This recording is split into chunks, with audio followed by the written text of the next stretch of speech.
চৰাইদেউ জিলাৰ ভোজো হিঙৰাজান চাহবাগিচা খেলপথাৰত কৰম প্ৰস্তুতি অহা 17 আৰু 18 ছেপ্টেম্বৰ তাৰিখে দুদিনীয়া কাৰ্যসূচীৰে হ'ব আদিবাসী যুৱ ছাত্ৰ সন্থা আইছা চৰাইদেউ জিলা সমিতিৰ উদ্যোগত আৰু অসম চাহ মজদুৰ সংঘ প্ৰাথমিক গোট আৰু স্থানীয় ৰাইজৰ সহযোগত হ'ব ৫তম কৰম সন্মিলন। তাৰ বাবে বাগিচাখনত কৰম পূজা নিয়মাৱলী অনুযায়ী স্থানীয় কৰ্মঠী তথা কৰম দেৱতাক সন্তুষ্ট কৰি এক সুখময় জীৱন যাপন পাবলৈ মহজোৰা লগুণ ৰাখি এই পূৰ্বৰ ৰীতি নীতিৰে কৃষি শস্যৰ নিয়ম জাৱা উঠোৱা অনুষ্ঠান আয়োজন কৰে।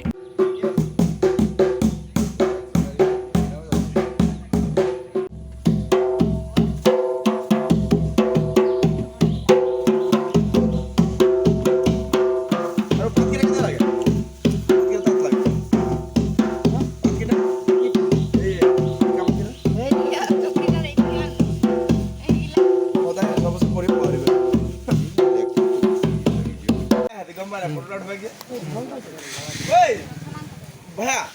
ढोल बजा हो जा कोर्नी टाइम दे कोर्नी टाइम दे ए ओ ওটা ভালো উল্টা দিছ কে উঠাবরে ভর্তি করবে একদম ভর্তি না করি কোন খালি আছে ফুলরে না ওটা না ওগুলো তারি 5 দিন না হলো তো গজবে এটাকে 2 দিন মান আগে আর হয়ে যাচ্ছে লাগে। সকলোকে নমস্কাৰ। আজি আমি উপস্থিত আছোঁ হিঙৰাজান চাহ বাগিচা ৰাজহুৱা খেলপথাৰত আৰু হ'বলগীয়া যিহেতু পঞ্চম বাৰ্ষিক কৰম উৎসৱ আজি যিহেতু আমি 5 দিনৰ যি যাৱা নিয়ম আৰু এই নিয়ম আজি প্ৰথম দিন আৰু আজি আমাৰ নিয়ম হ'ল আমি সদৌ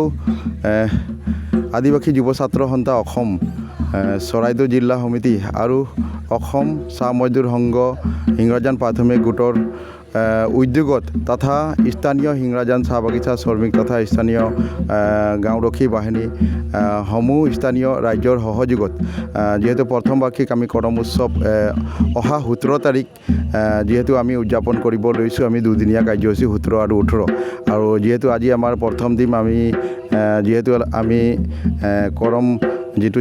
যাৱাৰ আজি আমি নিয়ম কৰিলোঁ আৰু আমি এই সংবাদ মাধ্যমৰ যোগেদি আমি যাতে সকলো আমাৰ কৰমপ্ৰেমী ৰাইজ তথা চৰাইদেউ জিলাবাসী কৰমপ্ৰেমী ৰাইজক আমি নিমন্ত্ৰণ জনাইছোঁ আৰু সমূহ আদিবাসী ৰাইজ যাতে আমাৰ এই দুদিন কাৰ্যসূচী 17 আৰু 18 তাৰিখ যি আমাৰ কৰম উৎসৱ আছে 2 দিন কাৰ্যসূচী যাতে সকলো যাতে কৰমপ্ৰেমী ৰাইজে আমাৰ খেলপথাৰত উপস্থিত হৈ আমাৰ কাৰ্যসূচীটো যাতে সফলৰূপে ৰূপায়ণ কৰিবৰ কাৰণে আমাৰ সহায় সহযোগ কৰে আৰু সুন্দৰভাৱে আমাৰ যিটো পৰম্পৰা আদিবাসী জনগোষ্ঠীৰ যি পৰম্পৰা কৰম উৎসৱ কৃষি উৎসৱ আৰু এই উৎসৱটো যাতে উলক মালকেৰে প্ৰত্যেকটা ৰাজ্যতে পালন কৰে। লগতে আমি অসমতো আমি বিভিন্ন প্ৰান্ত ইতিমধ্যে হৈ আছে বৰ্তমান ইতিমধ্যে আৰু প্ৰত্যেকটা জেগাই কৰি আছে আৰু আমিও যিহেতু আমি হিঙৰাজান চাহ বাগিচা ৰাজহুৱা খেলপথাৰত অনুষ্ঠিত কৰিছোঁ আশা কৰিছোঁ আমাৰ এই দুদিন কাৰ্যসূচী সকলোৱে যাতে আমাৰ দলে বলে সহায় সহযোগ কৰে আৰু আমাৰ এই অনুষ্ঠানটো সফলৰূপে ৰূপায়ণ কৰিবৰ কাৰণে ৰাইজৰ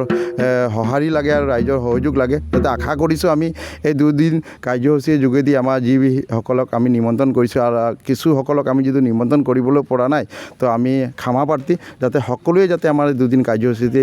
উচিত যাতে অংশগ্ৰহণ কৰে তাকে আমি এই সংবাদ মাধ্যমৰ যোগেদি আমি অনুৰোধ জনাইছোঁ। ধন্যবাদ।